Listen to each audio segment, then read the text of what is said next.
कि जब ये भक्त जन आते हैं, शादी होती है, फिर खुशी होती है, कोई ठिकाना नहीं रहता, और जब ये चले जाते हैं मैं एकांत में बैठकर फिर रोता हूँ। क्यों रोता हूँ? हे भगवान, कहीं इनको कोई वहां काल के दूत डगमग ना कर दें और इन पुण्य आत्माओं को बर्बाद ना कर दें। जब ये ज्यों के तुम वापस आ जाते हैं तो मुझे बड़ी खुशी होती है कि काल के कीड़े से बचे हुए हैं। साध मिले साड़ी सादी होंदी विछड़ दिया दिलगीरी वे, अख दे नानक सुनो जहाना मुश्किल हाल फकीरी वे। कि इस काल के जाल में ये साधना बड़ी टेढ़ी खीर है, फिर भी परमात्मा मदद करता अपनी पुण्यात्माओं की। अब कहा कि पति मिलन की विधि बताऊं, सुन सुरता चितला के, सतपुरुष से कर ले सगाई तो गुरु बिचोला बना के। सत्संग बान बैठिए लाडो दान की मेहंदी लाके, पांचों गहने पैर सुहागण सतनाम की बिंदी लाके। और प्रेम की लाली लाके अपना क्यों ना पति रिझावे है। अब इसके अंदर सब वो गहने बताए गए हैं कि जैसे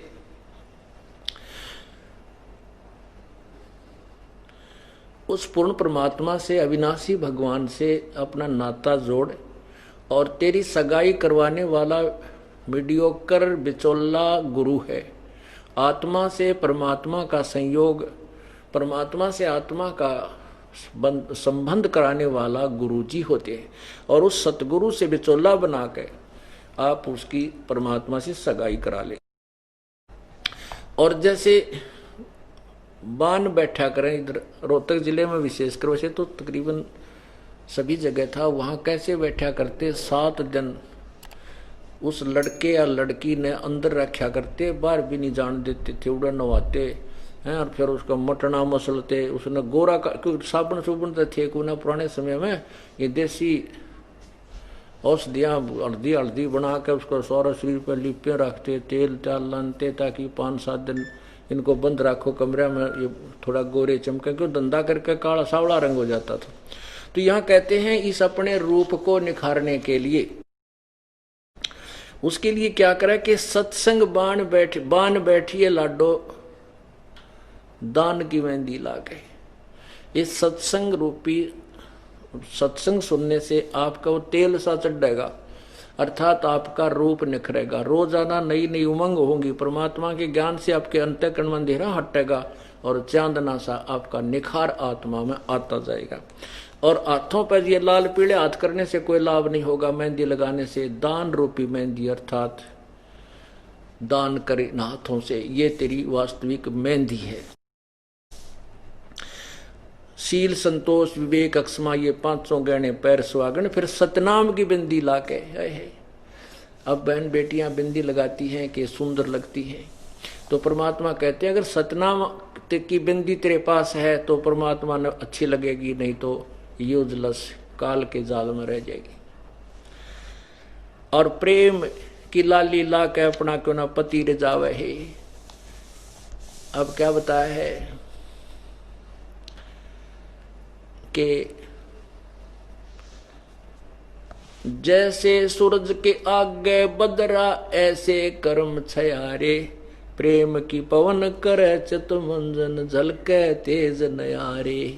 आत्मा और परमात्मा के बीच में ऐसे कर्म रूपी बादल छाए हैं, जैसे सूर्य के बीच में बादल आ जाते हैं तो वो प्रकाश दिखाई नहीं देता, वो सूर्य दिखाई नहीं देता। उसको हटाने की क्या तरीका है कि तेज हवा चलती है, बादलों को साफ कर देती है, और फिर सूर्य ज्यों का तो चमकता हुआ दृष्टिगोचर होता है। ऐसे हमारी आत्मा और परमात्मा के बीच में बादल, कर्मों के, पाप कर्मों के बादल छा गए हैं। वो कैसे हटेंगे? जैसे सूरज के आगे बदरा ऐसे कर्म छयारे, प्रेम की पवन करे चित मंजन झलके तेज नयारे। अब परमात्मा प्रेम से मिलेगा, जब आपका इतना प्रेम उसमें हो जाएगा कि आप को कोई दूसरी वस्तु नजर नहीं आएगी। जैसे हम काल से प्रेम करके और अपने सर्व सुखदायी भगवान को भी त्याग दिया, हम डटे नहीं डटे, इतनी प्रबल चाह बनेगी उसकी, इतनी ही प्रबल इच्छा आपकी उस परमात्मा में प्यार बनेगा, तब वो आप वहां जा सको। फिर यहाँ नहीं पीछे मुड़कर देख सकता। जिसका प्रेम जिससे हो जाता है वो सब संपत्ति सब घर त्याग करके उसके साथ हो लेता है। तो ऐसे ही हमारा प्रेम उस परमात्मा में जब बनेगा तभी हम वहां चलेंगे। वो प्रेम कब बनेगा? इन साधनों से बनेगा जो आपको बताए जा रहे हैं, नाम के, दान के, सिमरन के, सत्संग सुनने के। ये सभी ये प्रेम उपजाने के साधन है। अंत में आप में इतना प्यार, इतनी उमंग उमड़कान लग जाएगी, आपका रोम रोम करनाने लग जाएगा। आंखों में जरा सी बात पर उस परमेश्वर की चर्चा चलते ही आंसू बहने लग जाएंगे।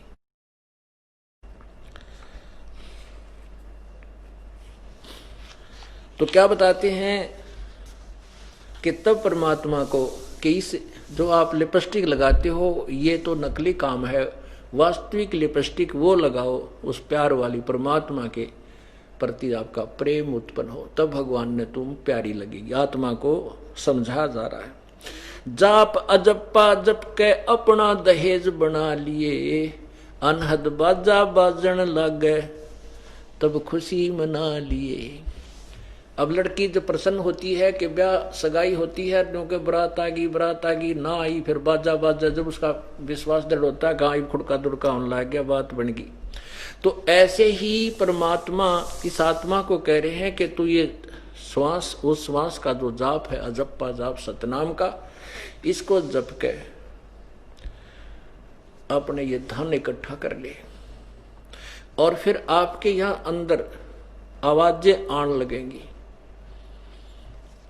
ये आपने देखा होगा, इस 2-3 पंथ हैं वो सब घुमा फिरा कर यही छोड़ देते हैं कि कान बंद करो, आंख बंद करो और फिर एकांत में बैठ कर घंटों तक अंदर आवाज सुनो। इस पिंड में, इस शरीर कहो चाहे पिंड कहो चाहे अंड कहो, इसमें केवल काल के लोक की आवाजें हैं। वो परमात्मा का जो वास्तविक धुन है वो इससे पार है, सतलोक में है। कबीर साहब ने कहा कि अंड और पिंड के पार सो देश हमारा है। हमारे यहाँ की जो आवाजें इसमें सुनती वो नहीं है, एक और अजब आवाज आपको सबसे सुनाई देने लगेगी जो शरीर से नहीं आ रही होगी, आपको बहुत दूर से आती हुई नजर आएगी, वो महसूस होगी। ये शरीर में सुनने वाली धुन व्यर्थ है। तो कहते हैं वो जो तेरा अनहद बाजा बाजन लागे फिर खुशी मना लिए। जब मान लेना कि पति यानी वो तेरा दुल्हा निकट आ रहा है, अब आ लिया, यानी जो बाजा बाजन लग गया आवाज, तो समझ लेती है लड़की कि अब बात बन चुकी है, वो प्रवेश कर चुका है नगर में। अब क्या बताते हैं, आवे ब्रहा कबीर लेन ने खुश होकर चालिए, और प्रेम की बारिश होने लागे फिर मलमल ना लिए। उस परमात्मा के प्रेम में आपकी रह रहकर आंसू बहेंगे, और सार शब्द का सुरमा घालिए तब पति को भावे। काजल जो आंखों में डालती हैं बहनें, कहते हैं उस मालिक ने जब अच्छी लागेगी आत्मा, जब तेरे पास सार शब्द का सुरमा यानी वो काजल डाल रखा होगा, क्योंकि सबसे पहले काजल दिखेगा और बिंदी, यानी सतनाम और सारनाम देखेगा वो परमात्मा, और तब आपको पसंद करेगा। फिर उसके लिए क्या बताया कि आदिन्नी की मांग बरा ले चलिए नाड़ झुका के, और संत समागम बरात्री वो ले जावेगा ब्याह के। अब आधिनी नम्रता साधु का भगत का पहला गहना होता है, लक्षण होते हैं, नम्रता रखे। आदिनी की मांग बरा ले चलिए नाड़ झुका के, ऊपर न मुंह करके तो ऊंट चला करते हैं, अहंकार करना, ऊपर को मुंह करके चलना, अहंकारी बनना। और ये संत समागम बारात है इस आत्मा की, वो परमात्मा ऐसे ही तुझे ब्याह ले जाएगा, अर्थात वो अपना लेगा, आपको अपनी समझ लेगा। यही आने से ज्ञान निखरेगा। सुरत नृत्य की डोली तेरी बैठ शिखर में जाके, ये सुरत और नृत्य एक दिव्य दृष्टि बनेगी आपकी, और फिर दिव्य दृष्टि बनते ही ये सब सुरत और नृत्य उस दिव्य दृष्टि के साथ होकर के ऊपर जाएगी। और काल ने बहुत भ्रमणाएं फैला रखी हैं, बहुत ज्यादा आगे हजारों लाखों मार्ग बना रखे हैं। तो वहां एक ऊपर से जब हम चलेंगे यहां से, एक ऊपर से मकड़ी जैसा तार आएगा। मकड़ी का जो तार आपने देखा हो, ऐसा ऊपर से एक तार आपके समक्ष आ खड़ा होगा और फिर आपके साथ साथ वो परमात्मा आगे आगे होगा। और उस मकर तार के साथ आपने बहुत ही स्पीड से ऐसे उस मकर तार के साथ साथ, यानी फिर मार्ग भ्रष्ट नहीं होने देगा, वो आपको साथ ले जाएगा। क्या लिखा है? मकर तार का खेल कांगना अल्लल ध्यान दचा के, उस मकर तार को मत छोड़ना, ये तेरा कांगना खेलना। पहले खेला करते कांगना, हमने देखा तो उसमें कुछ रखा करते, उसने वधू पहले उठाना चाहती है उसका जिसके साथ कांगना खेल रहा वो अपनी तरफ, तो कहते हैं तू अपना झपट के उस मकर तार न पकड़ लिए और फिर पार हो जाना, विजयी हो जाना। बैठ विश्वास सेज बिछा के शब्द छह लावहे, कि इस मार्ग में फिर अविश्वास नहीं होना चाहिए। आपको प्रमाण पूरे मिल गए, सब शास्त्र प्रमाणित हैं, सब उन महापुरुषों की वाणी प्रमाणित है जिन्होंने भगवान पाया कि ये विधि है, ये नाम है और यही प्रमाण है। अब तू विश्वास रखना, डगमग मत होना, इस विधि से तू परमात्मा पावेगी, फिर वो परमात्मा तुझे लेकर जाएगा, अर्थात अपने पास बुला लेगा। अविश्वास मत करना।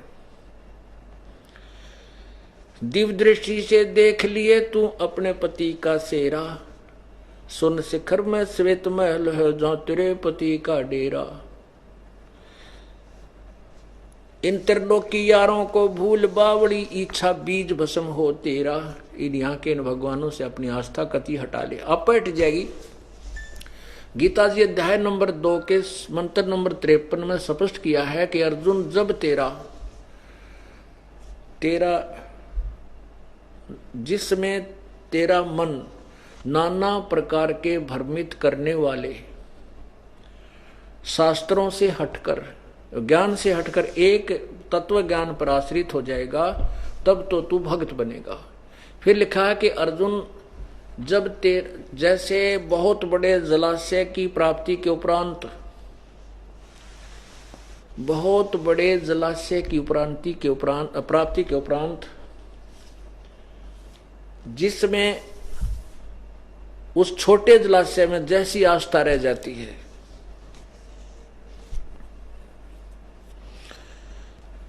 ऐसे ही जिस समय तुझे पूर्ण परमात्मा का ज्ञान समझ में आ जाएगा,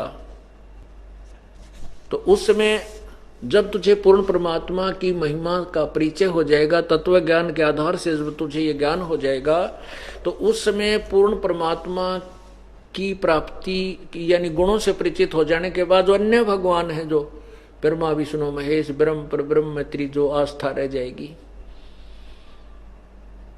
उतनी ही आस्था रह जाएगी। जैसे एक छोटा सा तालाब है और पहले तालाबों पर ही जीवन निर्वाह होता था, उसी में पिया करते, उसी में पशुओं को पिलाते थे, उसी से सिंचाई थोड़ी बहुत कर लेते थे। और वो तालाब यदि एक वर्ष वर्षा ना हो तो वो सूख जाता था, तो उस पे आश्रित सभी प्राणी पीड़ा से पीड़ित होते थे, तंग पाते थे। वो सफिशिएंट नहीं था, फिर भी बुरा नहीं था। और फिर ऐसी बहुत बड़ा सरोवर झील मिल जा, लेक, जिसमें 10 वर्ष वर्षा ना हो तो भी पानी समाप्त ना हो, जल समाप्त ना हो, तो वो मिल जाए उस व्यक्ति उन व्यक्तियों को जो एक छोटे सी तलैया के ऊपर आश्रित हैं, तो फिर उनकी आस्था वो अपने ताम जाम ने सारे न ठाकर उसके किनारे जा बस्या करते, वहां छोड़ देते थे। वो तालाब बुरा नहीं लगता उनको, क्योंकि उसमें भी जल था, लेकिन उसके तुलना में उसकी अक्षमता बहुत नाम मात्र थी। वो आप भी अस्थायी था, वो भी पूर्ण रूप से निर्भर नहीं था, और उसके ऊपर आश्रित होने वाले भी आपत्ति में ही रहते थे। तो अब ब्रह्मा विष्णु महेश तो काम चलाऊ सरकार थी, ब्रह्म पर ब्रह्म, हमारा पूर्ण मोक्ष नहीं हो सकता था। अब हमें पूर्ण परमात्मा मिल गया, उसके गुणों से परिचित हो गए, तो फिर हमें ये ब्रह्मा विष्णु महेश ब्रह्म पर ब्रह्म बुरे नहीं लगते, लेकिन इनकी अक्षमता का पता लग गया। तो यहां क्या बताया है, दिव्य दृष्टि से देख लिए तू अपने पति का सेरा, और इन त्रिलोक की यारों को भूल बावड़ी, इच्छा बीज भस्म हो तेरा। इन तीन लोक के भगवानों अन्य देवताओं से आस्था त्याग दे, फिर तुम्हारा इच्छा भस्म, यानी इनमें आस्था ही नहीं रहेगी, तर जन्म कैसे होगा हमारा। जहां आशा ता बासा हुई, और इस तत्व ज्ञान से ये बिल्कुल साफ हो जाएगा, यहां आपकी आस्था किसी वस्तु में नहीं रह सकती जब आपको तत्व ज्ञान हो जाएगा। और फिर सिमरन, इतना अद्भुत सिमरन है कि एक श्वास का सिमरन कर लिया तो भी कितना कीमती है। और दिन में परमात्मा को पता है ये आत्मा कितना भजन कर सकती है। काल ने ऐसा जकड़ रखा है इसको, 24 घंटे इंजेक्शन ला देता है, 1 2 4 इंजेक्शन रोजाना लगा देता है। किसी को कोई बीमार, कोई किसी कारण से परेशान है, कोई किसी कारण से, कोई किसी कारण से, तो वो सोचता है कि देखूंगा कैसे वजन करवाएगा ये परमात्मा जब आओगा, इनसे देखता हूं कैसे वजन कराएगा, इनको ऐसा पीड़ित कर दूंगा भगवान की तरफ रुचि नहीं बनेगी। और परमात्मा कहता मेरे पास वो जड़ी है कि इनसे वजन भी करवाऊंगा, और इनके जो इंजेक्शन तू लाओगा उसका जो है एंटी रिएक्शन इंजेक्शन मेरे पास है, वो तेरी इंजेक्शन खत्म कर दूंगा, तेरी जो एक्शन है तेरी दवाई का वो नहीं होगा। अर्थात ये दुखी करता है परमात्मा, आपको सुखी कर देगा, आपके वो दुख निवारण कर देगा। और फिर हमारे को परमात्मा इतना सुखी नहीं करेगा जितना तुम सोच रहे हो। सुख का मतलब ये नहीं है कि आपको पीड़ित रखेगा, नहीं, छोटा कुछ ना कुछ थोड़ा बहुत कष्ट जो आपको देना आवश्यक समझेगा। तो आप ये ना समझना कि मुझे कोई आराम नहीं हो रहा, शरीर में कुछ ना कुछ ठूंठा हो ही रहती है, नाम भी दे रखा है, ये आवश्यक ही होगा, इसलिए परमात्मा कर रहा है। जब आप पूर्ण रूप से सुखी हो जाओगे, ये गारंटीड बात है, नाम ले लो तो कति नहीं लोगे। तो परमात्मा कहते उस सुख के माथे सिला पड़ा जिसते नाम हृदय जा, और बलिहारी उस दुख के जो पल पल नाम रटावे। परमात्मा ऐसा सुख भी ना दिए जिससे तेरा नाम भूल पड़ जा, और बलिहारी उस दुख के जो तेरी याद बनाए रखे। तो पुण्यात्माओं, परमात्मा आपको वो सुख दे सकता है, लेकिन सुखी होते ही काल आपको उसी समय बलो लेगा, बहका लेगा, ये मन तो जो उसी समय दूर भाग जाएगा। तो इसलिए परमात्मा आपके सर्व संकटों का निवारण करेगा और आपके साथ पल पल में रहेगा। एक एक श्वास, आपका एक कदम भी परमात्मा के संरक्षण से बाहर नहीं होगा जब आप सच्चे मन से परमात्मा की शरण ग्रहण कर लोगे। और फिर अगर परमात्मा साथ ना हो तो काल जो है ना कति कंडम कर दिया हमने। इसलिए भगवान जब आप इसकी शरण में आ जाते हो तो परमात्मा आपके विशेष संग हो जाता है। उसको पता है ये काल अवश्य इसको कोई ऐसा झटका देगा जिससे इसकी दिल ना टूट जाए। यदि हम सच्चे दिल से पतिव्रता पद पर रह करके इसकी साधना करेंगे फिर ये आपको बहुत सुख देगा। कहते हैं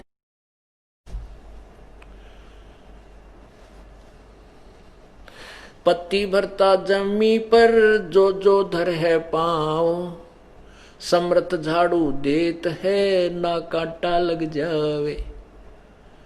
पतिव्रता यानी जब हम अपने एक परमात्मा कबीर परमेश्वर पर तन मन धन से आश्रित हो जाएंगे तब हम पतिव्रता होंगे, हम अव्यभिचारी होंगे।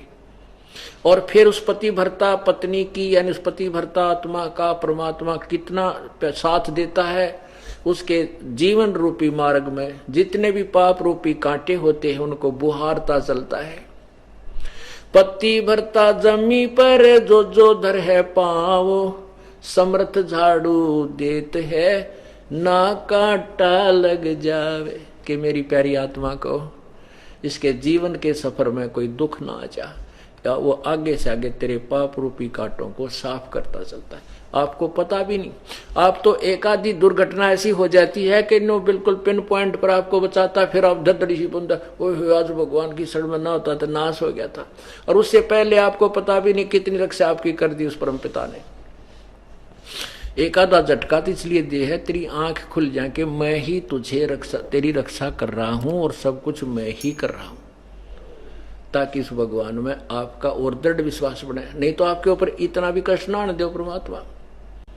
वो आवश्यक होगा तभी देता है। ये कहते हैं राज्य क्रम ताराम की रजा धरे जो शीश, और दास गरीब दरस प्रस्तिस बैठे जगदीश। अब हम ऑपरेशन थिएटर में आगे हैं तो हमने उसमें कोई अपनी नहीं चलानी चाहिए, वो तो डॉक्टर ही करे जो करे, बस आंख मीच कर लौट गया। डॉक्टर कभी अहित नहीं करेगा। ऐसे ही हम परमात्मा के इस ऑपरेशन थिएटर में आगे जहां जन्म मरण का रोग कटेगा, तो ईब हमने अपनी नहीं चलानी चाहिए, समर्पण कर देना चाहिए डॉक्टर कबीर परमात्मा को। बोलो सतगुरुदेव।